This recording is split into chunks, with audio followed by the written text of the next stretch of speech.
ತರುವಿನ ನೆರಳು ಕೊಡುವಂತ ಸುಖವು ಕೊಡುವನು ಕೃಪೆಯ ದಿನವು. ಸ್ಥಿರ ಇರುವ ಮನ ಎನಗಿರಲಿ ಶರಣಾಗತಿ ಎಂದು ಬರಲಿ. ಭಗವಂತನ ಪ್ರಿಯ ಮಗನಿವನ ಸಾರಿ ಬದುಕು ಇರಲಿ.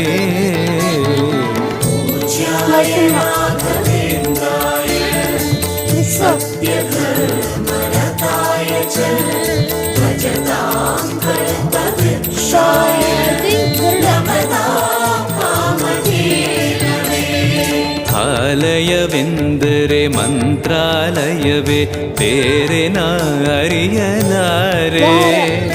ರಾಜನು ಎಂದರೆ ಶ್ರೀ ಗುರುರಾಜನೇ ಮತ್ತು ನಾ ತಿಳಿಯಲಾರೆ. ಆಲಯವೆಂದರೆ